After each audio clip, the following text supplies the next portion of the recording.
10 empresas para comprar para 2025 no exterior, ou seja, para ganhar em dólar, tanto na parte de dividendos quanto na parte de valorização do portfólio. A gente vai falar aqui sobre alguns segmentos que são dos principais dentro da bolsa e com certeza vai ter tecnologia. Eu sei que vocês amam empresas de semicondutores e a gente vai falar aqui um pouquinho sobre elas. Inclusive, tem empresa que tem grande potencial de valorização para 2025, não só para 2025, mas para o longo prazo, que é a nossa filosofia de investimentos aqui do canal. É a filosofia que de fato funciona. Empresas de qualidade, que a gente quer ser sócio, por longo prazo. E o melhor disso tudo, a gente precisa ter ativos dolarizados na nossa carteira para nos proteger da desvalorização do real histórica e provavelmente dentro de todos os fundamentos macroeconômicos brasileiros, a gente vai ter aí para o longo prazo. Bom, vamos lá. Vamos começar aqui nossa relação. Importante que vocês entendam que a gente vai trazer alguns cases e vamos falar sobre esse case e os principais aspectos que a gente analisa aqui e acha que é interessante para um bom investimento. Portanto, pode ser que você não goste de determinados cases e tá tudo bem. Importante é que você preste atenção nos fundamentos para você fazer sua própria análise e escolher a ação que lhe convir para sua própria carteira de investimentos de acordo com o seu perfil. Mas lógico que vamos falar de empresas com potencial de valorização. Algumas delas podem sofrer no curto prazo, que é natural no mercado de ações. No entanto, no longo prazo, é provável que elas se beneficiem dos booms que a gente tem aí, principalmente em termos de tecnologia, energia, parte de consumo, enfim, temos diversas empresas aqui. Não necessariamente a composição dessas empresas juntos são uma carteira de investimentos, tá? Pode ter concentração caso você combine essas empresas. O importante aqui é você entender cada case para você analisar aí se você gosta do case ou não, se faz sentido para você ou não, que nosso canal é democrático e a gente fala para que você aprenda a fazer. Bom, primeira empresa da nossa lista, TSMC, principal empresa construtora de chips do mundo. A TSMC, ela tem uma abordagem muito peculiar, ela possui aí mais de 90% do mercado de semicondutores em termos de fabricação no mundo quando a gente fala daqueles chips ultra tecnológicos. É a principal empresa no segmento, ela anda em linha com algumas outras empresas que a gente vai citar aqui. E o principal ponto aqui da TSMC, que acaba pegando muita gente de surpresa e até traz um pouco de receio para o investidor, é que a TSMC ela está localizada em Taiwan, que possui uma fronteira muito próxima à China. E aí a gente tem ali um risco geopolítico que acaba afetando, inclusive, os múltiplos da empresa. Contudo, se a gente olhar para o que ela vem fazendo em termos de diversificação de fábricas, a empresa tem construído fábricas na Europa, fábrica nos Estados Unidos, utilizado sua tecnologia para conseguir fabricar os chips ultra tecnológicos, que chega aí a 3 nanômetros e possivelmente em breve 2 nanômetros. Pra vocês terem uma noção, é muito, mas muito menor do que um fio de cabelo. Tá? Construção de chips realmente muito pequenos, assim, algo inimaginável se a gente olhasse para o passado. E aí você vai entender o papel de cada empresa aí no contexto de semicondutores. A TSMC fabrica, e a segunda empresa da nossa lista é a ASML, que é uma empresa holandesa construtora de máquinas de litografia. O que isso significa? A ASML constrói a máquina e a TSMC utiliza a máquina para fabricar o chip.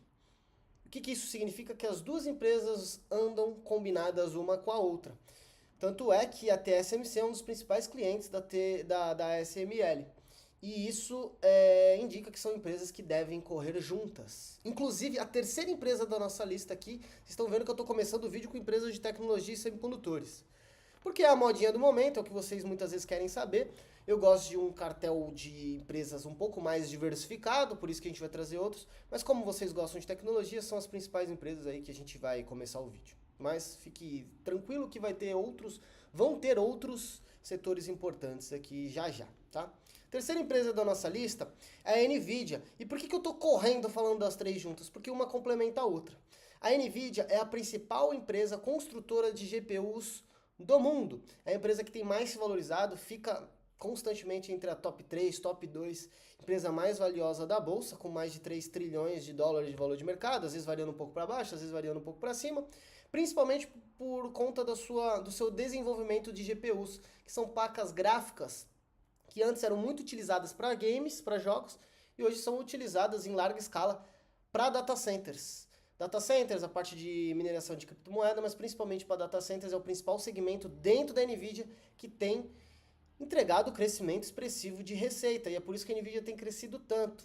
E os data centers são cada vez mais demandados, principalmente por conta de tecnologia de nuvem e também da parte de inteligência artificial, que demanda infraestrutura tecnológica. Para isso, os data centers precisam de placas, e as GPUs da NVIDIA são capazes de fazer cálculos matriciais de forma muito mais aprimorada do que, por exemplo, uma CPU comum fazia. A GPU consegue fazer diversos cálculos combinados, é um pouquinho mais técnico, um pouquinho mais aprofundado, mas para simplificar, as GPUs são necessárias dentro dos data centers para poder processar, para poder ser utilizado nas inteligências artificiais, principalmente, por exemplo, aí o ChatGPT, que ficou muito conhecido aí recentemente. E aí, por que eu falei das três meio que juntos? Porque elas se combinam.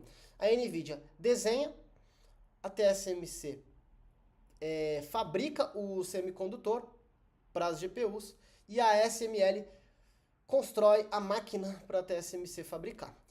O que eu posso usar de parâmetro para vocês entenderem esse comparativo? Imagine que você tem uma construtora de carros. Aí você tem uma parte da empresa ou uma empresa terceirizada que desenha o carro, projeta o carro.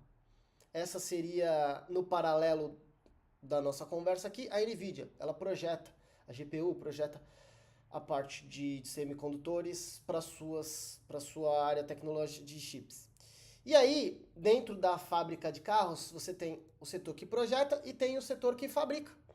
Ou pode ser, por exemplo, uma outra empresa terceirizada que fabrica o carro. Nesse caso aqui, fazendo o paralelo com a TSMC é a que fabrica, é o chão de fábrica, é a mão na massa ali.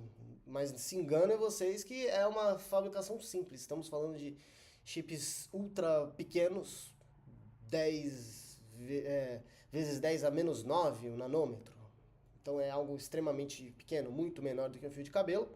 Então a gente está falando de mão de obra super especializada dentro da TSMC, por isso que é tão difícil copiar a TSMC, além de, claro, das suas patentes, das suas proteções que a empresa possui em termos de fabricação. E aí entra a ASML como a empresa que constrói as máquinas, tá?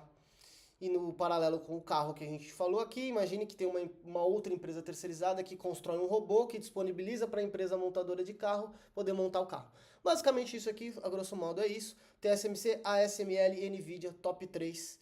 As três primeiras empresas aqui da nossa lista, empresas de semicondutores que têm potencial sim de crescimento. A NVIDIA tem múltiplos elevados, tem entregado crescimento, é um pouco mais arriscada hoje em termos de múltiplo, porque a empresa realmente tá cara, mas nem sempre empresa cara é sinônimo de mau investimento, mas às vezes pode ser, então tem um risco embutido na NVIDIA hoje por conta disso. O mercado americano ele tem probabilidade de ser muito mais eficiente que o mercado brasileiro, então, enfim, tem sentido quem quiser ter risco, um pouco mais de risco na carteira ter NVIDIA, mas quem gosta de fazer valuation, fazer projeção, talvez a empresa esteja cara, tá?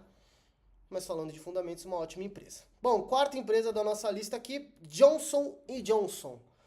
Uma das empresas mais antigas da bolsa, com mais de 100 anos de história. A Johnson & Johnson é especializada em dispositivos médicos e na parte farmacêutica. A empresa recentemente tirou a parte de consumo, que são aqueles produtos que a gente está mais acostumado no nosso dia a dia, ela tirou essa parte da empresa, ela segregou, fez um spin-off, surgiu uma nova empresa listada em bolsa, para ela focar em produtos farmacêuticos e produtos voltados para a parte de medicina, dispositivos médicos. E isso trouxe muito mais foco para a empresa, onde ela gera receita com margens interessantes. A Johnson & Johnson distribui dividendos há mais de 60 anos de forma crescente aí em dólar, então é uma baita empresa para quem gosta de dividendos.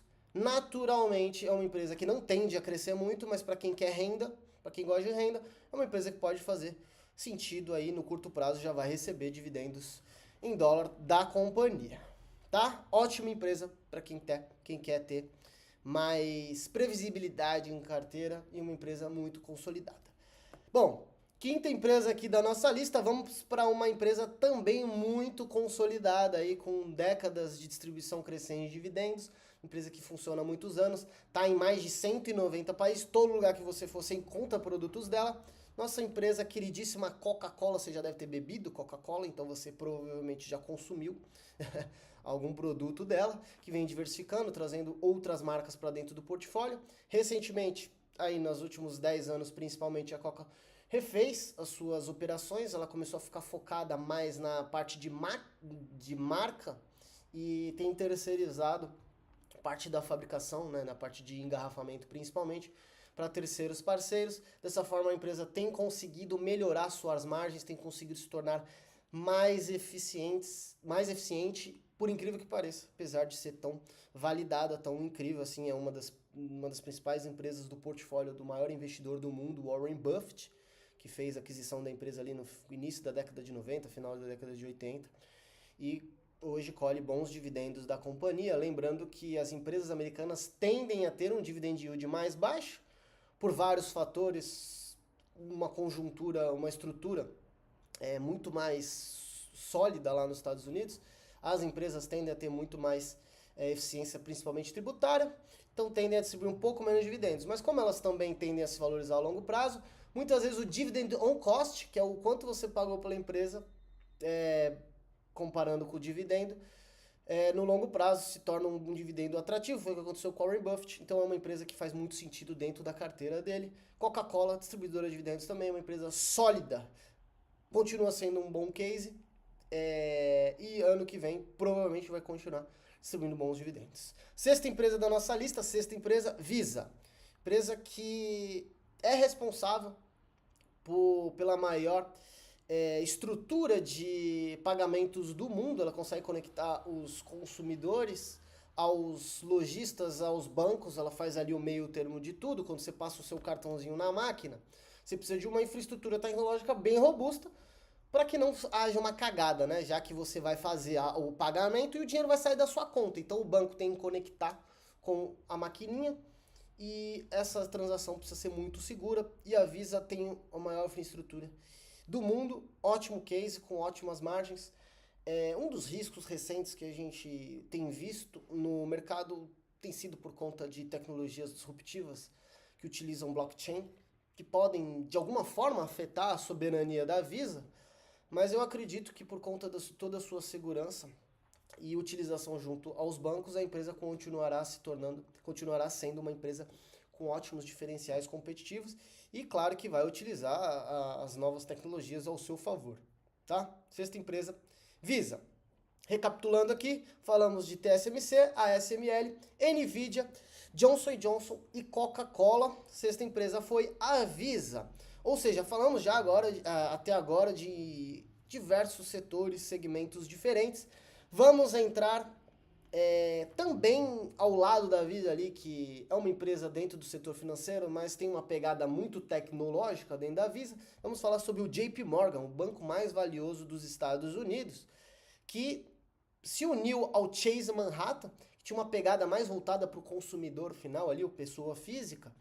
E quando eles fizeram essa união, o JP Morgan se tornou um baita banco, já era um baita banco, foi um dos bancos que financiou os Estados Unidos durante muitos anos, parte de infraestrutura ferroviária, a parte de infraestrutura lá com Andrew Carnegie na parte do aço, ajudou na indústria do petróleo, ajudou a financiar a construção da energia elétrica, enfim. Tudo isso conectado, o JP Morgan tem mais de um século aí de existência e ajudou inclusive a financiar o canal do Panamá na América Central, onde a gente tem ali uma importante rota comercial, onde os navios passam por ali e antes tinham que dar uma volta gigantesca e, enfim, isso foi um ótimo... foi do ponto de vista da engenharia, foi, tirando algumas polêmicas à parte, que a gente sabe que tem, enfim, tenho certeza que alguns dos críticos vai comentar isso aqui embaixo, mas existem benefícios e é disso que a gente está falando aqui. Bom, falando do banco, carteira trilionária em dólar, um banco que tem crescido receita constantemente, tem distribuição de dividendos, tem um programa de recompra muito forte, ótimo banco, tende a continuar crescendo seu valor de mercado. Nos últimos 12 meses se valorizou de forma relevante, foi uma recomendação que a gente fez na nossa casa de análise que deu muito bom. Eu sou o analista-chefe de ativos globais de uma casa de análise chamada Simpla Club e o JP Morgan foi uma das teses que a gente se deu bem lá dentro, além de algumas outras que eu citei aqui. E continua sendo um ótimo banco para quem gosta do setor financeiro. É um bom case de estudo para vocês, tá bom? Próxima empresa da nossa lista, vamos para o setor de energia. Vamos falar sobre a Chevron, uma das principais empresas petrolíferas dos Estados Unidos, com estações de petróleo em diversos lugares, com plataformas em diversas regiões, Ásia, América Central, nos Estados Unidos. Tem uma forte exploração recentemente no estado do Texas, na parte de fracking, onde eles conseguem perfurar rocha e tirar petróleo de lá. É uma das apostas da empresa para conseguir, para os próximos 10, 20 anos, maximizar a sua quantidade de barris de petróleo por dia. E é um case, enfim, uma das principais empresas petrolíferas do mundo e uma das principais dos Estados Unidos, ao lado da ExxonMobil. Inclusive, a Chevron e a ExxonMobil são uma das derivadas da empresa do Rockefeller lá atrás, a Standard Oil, a principal empresa de petróleo do mundo no início do século passado. E dentro da lei antitrust que eles criaram lá nos Estados Unidos, eles foram obrigados a distribuir as empresas, fazer uma divisão para que uma empresa só não controlasse o mundo do petróleo. Mas a gente sabe da interferência de algumas empresas a nível global, a importância de certas regiões ainda dentro desse cenário do petróleo. E se a gente fizer uma estimativa que a projeção até 2050 é de que a população global chegue a próxima dos 10 bilhões de pessoas no mundo, 9,7 é a estimativa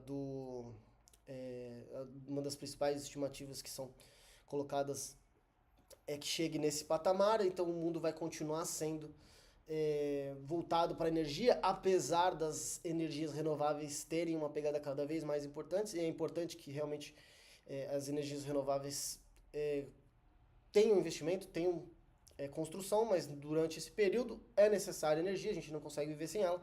Então empresas petrolíferas tendem a ter uma estabilidade, além do que essas empresas têm tanto dinheiro e tanto poder que elas provavelmente vão controlar as próximas fontes de energia. Chevron, tá bom? E indo para a próxima empresa da nossa lista, Chipotle, a nona empresa aqui do nosso estudo aí das 10 principais empresas para 2025, para o ano que vem. E a Chipotle é uma das principais redes de fast food dos Estados Unidos, com mais de 3 mil lojas, tem crescido aí de forma interessante, aí, pelo menos de 250 a 300 lojas por ano. É um modelo de negócio baseado em lojas próprias, a empresa ainda não entrou na parte de franquias. Se entrar, provavelmente deve ter um movimento parecido com o McDonald's, mas a gente precisa ver aí os próximos capítulos. A Chipotle é especializada em comida mexicana, de preparo rápido ali, no momento que você vai no balcão, você pede os ingredientes e vai sendo montado com ingredientes frescos. Inclusive eles têm um slogan de que não querem ter um micro-ondas dentro das suas lojas, porque as comidas feitas dentro das Chipotles precisam ser mais natural possível e mais fresco possível, com ingredientes preparados ali na hora. E a Chipotle tem conseguido entregar um crescimento bem expressivo. Se a gente pegar os últimos 2 anos, a empresa se valorizou mais de 100%. Não quer dizer que isso vai acontecer para os próximos anos, principalmente no curto prazo, mas uma empresa com ótima projeção para o futuro. seu principal mercado é os Estados Unidos, tem como crescer para fora dos Estados Unidos, tem como ganhar margem, inclusive se conseguir, se for, claro, da estratégia do seu corpo diretivo, maximizar aí as suas margens dentro de uma projeção aí de franquias, pode ser uma forma que a empresa tem de aumentar a margem, claro, que ainda tem um caminho pela frente, aí dá para crescer de forma orgânica, dá para crescer aí a quantidade de lojas. Então é uma empresa que a gente tem aqui também no nosso radar, gosto muito da Chipotle e tem entregado resultados muito legais. Bom, falamos de 9 empresas aqui já, TSMC, ASML, Nvidia, Johnson & Johnson, Coca-Cola, Visa, JP Morgan, Chevron, Chipotle, e a 10ª empresa da nossa lista é a dona dessa plataforma que eu estou falando aqui, que é a Alphabet, dona do Google, dona do próprio YouTube, e é uma empresa que assim, vale hoje um pouco mais de 2 trilhões de dólares no mercado, e eu acredito que tenha uma pegada bem importante para o futuro. A empresa ela tem uma concentração de receitas em anúncios, mas tem diversificado suas receitas de uma maneira inteligente, né? Apesar de ainda dar prejuízo, mas a parte cloud está crescendo dentro do Google. O YouTube tem sido cada vez mais relevante também dentro das receitas da empresa. E é um ótimo case para a gente continuar acompanhando, porque o YouTube não tem uma concorrência no curto prazo ali que a gente possa falar, nossa, vai desbancar o YouTube. Realmente é uma ótima plataforma que tem uma pegada cada vez mais de fidelizar quem assiste. Inclusive você está aqui hoje por conta do algoritmo que é extremamente eficiente para entregar aquilo que as pessoas querem. Tem bilhões de usuários e é uma pegada da empresa que tende a crescer bastante. Fora que o Alphabet ela tem investido forte em inteligência artificial, uma das principais empresas, apesar dessa corrida recente aí por IA generativas como o ChatGPT, o Gemini, o Google tem ficado um pouquinho para trás, mas é uma empresa que tem colhido dados aí há muitas décadas, tem uma capacidade muito forte de entregar resultado. Uma das principais apostas foi a compra do YouTube no passado, e o YouTube já tem se tornado aí uma das principais fontes de receita da empresa e tende a continuar sendo. Tá? Então é uma empresa que a gente acredita também acha muito legal. Importante salientar, pessoal, que isso aqui não é recomendação de investimento, isso aqui não é uma carteira montada, são 10 empresas que eu gosto, empresas que eu analiso, que eu acompanho e que eu acho que pode fazer sentido para você acompanhar, dar uma olhada e, claro, você precisa mitigar risco, precisa controlar a sua carteira, não tenha mais que 10% em um único ativo, não concentre mais do que 15%, 20% em um único setor para você não correr riscos excessivos. São empresas legais, empresas que podem trazer renda em dólar e têm a capacidade, algumas delas, de multiplicar aí o valor de mercado para os próximos anos por conta de demanda, principalmente da parte tecnológica. Tá bom, pessoal? Se você gostou desse vídeo, achou legal, comenta aqui embaixo, não custa nada você comentar, fala aqui alguma empresa que você tem em carteira que eu não falei aqui, que você acha que pode ter projeção legal para frente. Vou ficar feliz, vou ler todos os comentários. Não se esqueça de, se você quiser, claro, só se fizer parte aí do seu objetivo de construir renda passiva, você não quiser depender desse governo que a gente tem aí brasileiro, não quiser ficar dependente de uma inflação estratosférica que a gente tem no Brasil, você se inscreve aqui no canal e aí você vai ficar por dentro do mercado global. Eu não faço essa divisão, eu não acho que a gente não deva começar investindo. Quem estiver começando pode começar sim pelos Estados Unidos. A maioria das empresas que a gente falou aqui, vocês já conhecem, é do dia a dia de vocês e são mais conhecidas até que empresas brasileiras. E hoje o acesso a uma empresa estrangeira é muito fácil, qualquer um pode, tanto numa corretora brasileira quanto numa corretora estrangeira. Inclusive, se você quiser fazer cadastro na Nomad, o código THI20 você consegue ganhar até $20 aí na sua primeira operação de câmbio. Fica aí a dica na Nomad. Eu já divulguei ela aqui em alguns outros canais, os outros vídeos aqui do canal. Então fica aí o ponto, mas se você também não quiser, não precisa, você pode investir através de uma corretora brasileira mesmo, através de BDR, tem alguns pontos que são piores, mas enfim, tem a facilidade para isso. Então se inscreve no canal, gostou do vídeo, deixa o like e ative as notificações. Toda semana aqui a gente traz conteúdo para vocês sobre investimentos no exterior. Tamo junto, um grande abraço e eu vou deixar um outro vídeo aqui para você assistir agora mesmo. Tamo junto e a gente se vê lá.